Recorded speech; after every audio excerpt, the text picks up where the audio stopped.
రామానాయుడు స్టూడియోలో ఆంధ్ర లైటింగ్ జరుగుతుంటే మీరు సెకండ్ హాఫ్ చూసి ఇది వర్కౌట్ కాదని మీరు చెప్పారు జగన్ గారికి. జగన్ గారు ఏమో అంటే మనం ఏమీ చేయలేమా, కెమెరా ట్రాక్ అయినా యాడ్ చేస్తే సేఫ్ అవుతుందా అని అడిగారు. మీరు అసలు చాలా నిర్మోహమాటంగా వర్కౌట్ కాదని చెప్పారు. మీకు అది రిస్క్ కానీ ఇంకోటి కానీ అనిపించదా? రిస్క్ అని కాదండి, ఇప్పుడు అది కొంతమందికి నచ్చే ఎంతో కొంత ఇతను హెల్ప్ అవుతాడు స్క్రిప్ట్ లో అని చెప్పి నా దగ్గరకు వస్తారు. అవును, కొంతమంది హర్ట్ అవుతారు. బట్ వచ్చిన వాళ్ళు ఇప్పుడు అంతమంది ఎడిటర్స్ లో మేము ఎందుకు గుర్తున్నామంటే ఇతను ఫ్రాంక్ గా చెప్తాడు అనేది ఉందని నాకు. అవును, ఇది నాకు రామానాయుడు గారు చెప్పారు.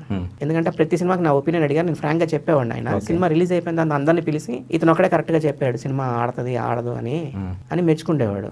అరవింద్ గారు కూడా మాకు ఏం చెప్పారంటే డాడీ సినిమా ఇచ్చినప్పుడు చిరంజీవి గారు ఇష్టం అని అడిగాడు. అదేంటి సార్ అలాగ మాట్లాడుతున్నారు అన్నాడు. ఎడిటర్ అన్న ఎవరిని ఇష్టపడకూడదు హీరో అని, సినిమాగా చూడాలి, ఫస్ట్ ఆడిటోరియం నువ్వు, ఇది గుర్తు పెట్టుకో, నీకు లైఫ్ కెరియర్ బాగుంటుంది అన్నాడు. ఎందుకంటే ఆయనకి అల్లరి ప్రేమికుడు, ఆయన ప్రొడ్యూసర్ ఆయన చెప్పిన మాటని అలా పట్టుకున్నా. నీ ఫ్రాంక్నెస్ గా నీ దగ్గరకు వస్తున్నావు, ఎవరినో ఇష్టపడి సినిమా ఎడిట్ చేయడం అనేది ఉండకూడదు. సినిమా అది హీరో XYZ పక్కన పెట్టు, సినిమా బాగుందా లేదా.